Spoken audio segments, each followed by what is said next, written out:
मंडळी महाराष्ट्र म्हणलं की आठवतात ते छत्रपती शिवाजी महाराज, पुण्यश्लोक अहिल्यादेवी होळकर, राजर्षी शाहू महाराज, महात्मा फुले, क्रांतिज्योती सावित्रीबाई फुले, विश्वरत्न डॉक्टर बाबासाहेब आंबेडकर, साहित्यरत्न अण्णाभाऊ साठे, किती नावं घेऊ. या महान विभूतींबरोबरच आठवतो तो हिमालयाच्या मदतीला नेहमीच धावणारा आपला सह्याद्री. मंडळी सह्याद्रीकडे आजही पाहिलं की तिथून आपोआप जय भवानी जय शिवाजी अशा आसमंतात दुमदुमणाऱ्या घोषणा ऐकू येतात. आपल्या मातृभूमीला परक्यांच्या गुलामगिरीतून मुक्त करण्यासाठी छत्रपती शिवाजी महाराजांनी हिंदवी स्वराज्याची स्थापना केली होती आणि या हिंदवी स्वराज्याचं सुराज्य करण्याची जबाबदारी आता आपली आहे. आणि याच सुराज्याची जबाबदारी घेणाऱ्या एका तरुणाची गोष्ट आज मी सांगणार आहे, ज्यांनी खरंच आपल्या प्रभागामध्ये ऐतिहासिक स्थळं आणि आध्यात्मिक स्थळं मनापासून जपली. मंडळी, या देशातल्या लोकांना ईश्वर भक्तीतूनच शक्ती मिळते हे महाराजांना माहिती होतं. आपल्या धर्माविषयी धर्मनिष्ठा आणि इतर धर्माविषयी आदर बाळगायलाही त्यांनीच आपल्याला शिकवलं. म्हणूनच त्यांच्याबरोबर 12 बलुतेदार आणि 18 पगड जाती जमातीचे जीवाला जीव देणारे मावळे होते. छत्रपती शिवाजी महाराजांनी खऱ्या अर्थाने आपल्या राज्यात सर्वांना समान वागणूक दिली आणि त्यांच्यामुळेच आज आपल्या महाराष्ट्रातली कित्येक पुरातन मंदिरं सुस्थितीत दिसतात. यातली काही मंदिरं कर्जत जामखेड तालुक्यामध्येही आहे. पण मित्रांनो,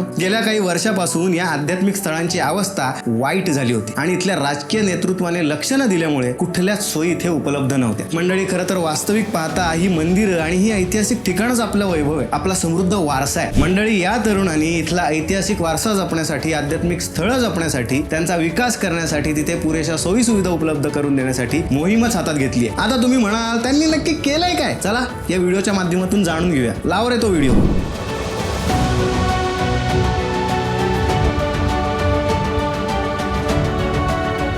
मंडळी, कर्जत जामखेडचं ऐतिहासिक महत्व व धार्मिक महत्व खूप मोठं आहे. यातलं जामखेड तालुक्यातलं चौंडी हे पुण्यश्लोक अहिल्यादेवी होळकर यांचं जन्मस्थळ. मंडळी, ज्या पुण्यश्लोक अहिल्यादेवींनी काशी विश्वेश्वराच्या मंदिराचाही जीर्णोद्धार केला, अशा संपूर्ण देशभरात असंख्य मंदिरं नव्याने त्यांनी उभारली, कित्येक पुरातन मंदिरांचा जीर्णोद्धार केला, पिण्याच्या पाण्यासाठी विहिरी, बारवं आणि महिलांसाठी घाट बांधले. या कामामुळे त्यांच्या कार्याचा गौरव देशभर केला जातो. परंतु त्यांच्या जन्मस्थळीच म्हणजे चौंडी येथील विकासाकडे फारसं कोणाचं लक्षच नव्हतं. या ठिकाणी जी काही कामं झाली ती फक्त 2014 सालापर्यंतच. 2014 ते 19 या दरम्यान काहीच झालं नाही. या काळात काही लोकांना मोठमोठी पदं मिळाली, पण पदाचा वापर विकासासाठी मात्र झालाच नाही. झाला तो फक्त मिरवण्यासाठी. त्यामुळे 2019ला आमदार झाल्यानंतर रोहित दादांनी पुण्यश्लोक अहिल्यादेवींच्या जन्मस्थळाचा विकास करण्यासाठी महाविकास आघाडी सरकारकडून भरीव निधी आणला. पुण्यश्लोक अहिल्यादेवी होळकर यांचा दैदिप्यमान इतिहास येणाऱ्या पिढीला कळावा आणि आभाळा एवढ्या उंचीच्या व्यक्तिमत्वाला मानवंदना देता यावी यासाठी चौंडीमध्ये त्यांच्या कार्यावर आधारित संग्रहालयाचं काम हाती घेतलं. 2 घाट बांधण्याचं आणि गावात 2 स्वागत कमानी उभारण्याचंही काम हाती घेतलं. या कामासाठी तब्बल 7 कोटी रुपये इतका घसघशीत निधी मंजूर करून आणला. तसंच गावातल्या जिल्हा परिषदेच्या शाळासाठी 2.3 कोटी रुपयांचा भरीव निधी मंजूर करून आणला. आता लवकरच सुसज्ज अशा शाळेची इमारत उभी राहिलेली तुम्हालाही दिसेल. पुण्यश्लोक अहिल्यादेवी होळकर यांच्या जयंतीच्या कार्यक्रमाला अभिवादन करण्यासाठी दरवर्षी संपूर्ण देशभरातून लाखो भाविक येत असतात. त्यांच्या सोयीसाठी चौंडीला जोडणाऱ्या रस्त्याचं प्रमुख राज्यमार्गांमध्ये रूपांतरी करून घेतलं आणि तो 5.5 मीटर इतका प्रशस्त करण्यात आलाय. मित्रांनो, या जयंती महोत्सवासाठी एक दिवस आधीच राज्यभरातून अनेक भाविक मशाल आणि कावड घेऊन या चौंडीमध्ये दाखल होत असतात. त्यांची साधी चहा पाण्याची सुद्धा सोय केली जात नव्हती. म्हणून रोहित दादांनी कार्यकर्ते आणि ग्रामस्थांना सोबत घेऊन त्यांची जेवणाची आणि निवासाची पण सोय केली. तसंच जयंतीच्या दिवशी अभिवादन करण्यासाठी देशभरातून जो आलोट जनसागर लोटतो त्या सर्वांची रोहित दादांनी ग्रामस्थ, पदाधिकारी आणि कार्यकर्त्यांच्या सहकार्याने व्यवस्थित सोय केली. पुण्यश्लोक अहिल्यादेवी होळकर यांच्या जयंतीच्या कार्यक्रमाकडे सरकारचंही दुर्लक्ष होत होतं. परंतु आमदार रोहितदादा पवार यांनी महाविकास आघाडी सरकारच्या काळात पाठपुरावा करून हा कार्यक्रम शासकीय पद्धतीने साजरा होण्यासाठी दरवर्षी 25 लाख रुपये मंजूर करून घेतले आणि आज ही रक्कम 50 लाख रुपये झाली.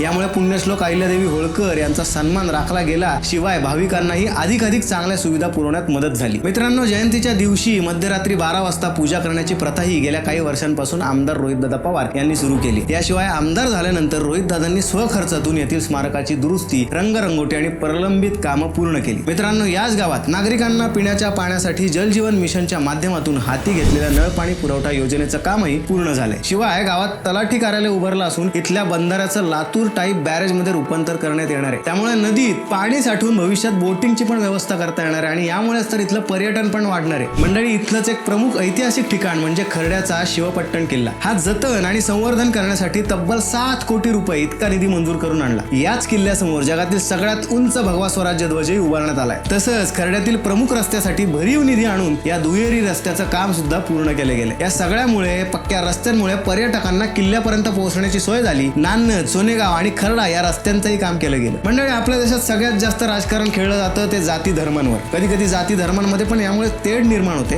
पण कर्जत जामखेडमध्ये घडणार नाही याची रोहित दादा कटाक्षाने काळजी घेतात. म्हणूनच संतांची भूमी असलेल्या कर्जत जामखेडमध्ये सर्व धर्मीय बांधव एक दिलाने राहत असल्याचं पाहायला मिळतं. मंडळी, याच जामखेडमध्ये धार्मिक एकतेचं प्रतीक असलेल्या इमाम शहावली दर्ग्याचं रंगरंगोटीचं आणि फरशी बसवण्याचं काम रोहित दादांनी स्वखर्चातून केलंय. तसंच या दर्ग्यात 4 मिनारही तयार केले. मित्रांनो, इथलं सगळं हे धार्मिक ऐक्याचं वातावरण बघून तालुक्यातलं धार्मिक ऐक्य हे फेविकॉल सारखं झाल्याचं बघायला मिळतं. हे फेविकॉल का जोड है तुटेगा नाही असं इथं येणारा प्रत्येक माणूस इथलं धार्मिक ऐक्य बघून म्हणतो. आणि हा माणूस इकडेच नाही थांबला, तर रोहित दादांनी कर्जत जामखेड मधल्या 100हून अधिक मंदिरांच्या सभामंडपासाठी शासनाकडून मोठा निधी मंजूर करून आणला.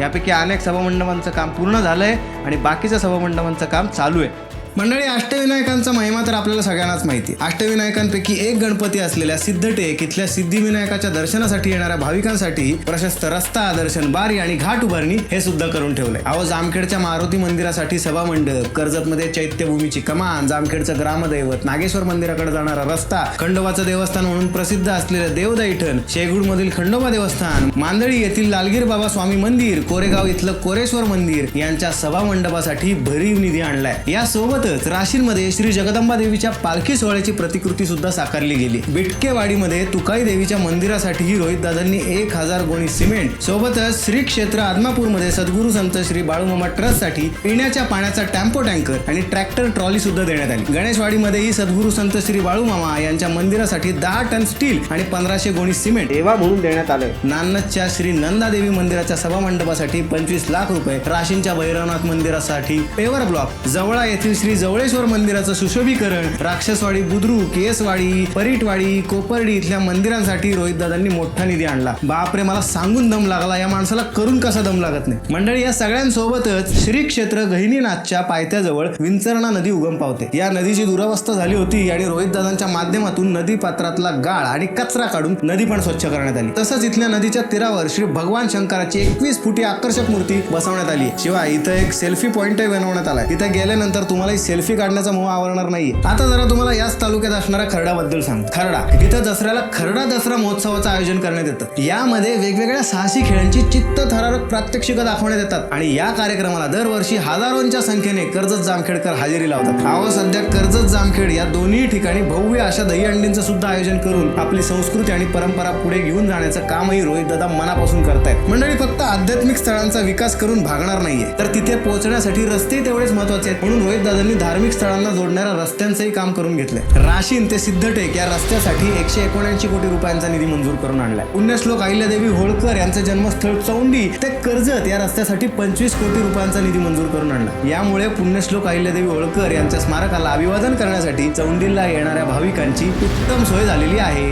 दक्षिण भारतातले, प्रामुख्याने आंध्र प्रदेशातले भाविक शिर्डीला साईबाबांच्या दर्शनासाठी जामखेड मार्गे जात असतात. अहो, त्यांच्यासाठी तर रस्ता चांगलाच असायला पाहिजे ना, तरच भाविकांची वर्दळ वाढेल आणि मगच ते कर्जत जामखेड मधल्या आध्यात्मिक स्थळांना पण भेटी देतील आणि याचाच परिणाम म्हणून इथल्या हॉटेल व्यावसायिकांना आणि इतर व्यवसायालाही चालना मिळेल. आणि हीच बाब ओळखून रोहित दादांनी 21 कोटी रुपये खर्चून खर्डा ते जामखेड रस्ता तयार केला. तसंच जामखेड अहिल्यानगर रस्त्यासाठीही पाठपुरावा केला. 2 वर्षाचा कोरोनाचा काळ वजा केला तरी रोहित दादांनी आमदारकीच्या केवळ एकाच टर्ममध्ये ही सगळी कामं केली आहेत. आध्यात्मिक स्थळांच्या विकासामुळे भाविकांची चांगली सोय तर होणारच आहे, परिणामी इथे येणाऱ्या भक्तांची गर्दी पण वाढणार आहे आणि कर्जत जामखेडमध्ये धार्मिक पर्यटनालाही चालना मिळणार आहे. आणि या सगळ्यामुळे स्थानिक नागरिकांना रोजगार मिळणार आहे. समाजाला एका धाग्यात जोडण्याची आणि समाधान व आनंद देण्याची शक्ती अध्यात्मातच आहे. आपण फक्त निमित्त मात्र असून ही शक्तीच आपल्याकडून ही कामं करून घेते अशी रोहित दादांची भावना आहे. म्हणूनच विकास कामाच्या इतरही अनेक कल्पना रोहित दादांच्या डोक्यात असून त्यांनाही मूर्त रूप दिल्याशिवाय ते राहणार नाही. आणि येत्या काळात कर्जत जामखेड हा मतदारसंघ आध्यात्मिक ऐतिहासिक दृष्ट्या पर्यटनासाठी सुद्धा देशातील एक रोल मॉडेल ठरणार आहे. हे सांगण्यासाठी भविष्यकारांची गरज नाहीये. शब्द दिला पुरा केला म्हणत 5 वर्षापूर्वी रोहित दादांच्या रूपाने आलेले हे विकास पर्व आहे. आणि एवढं सगळं केल्यानंतर कर्जत जामखेडच्या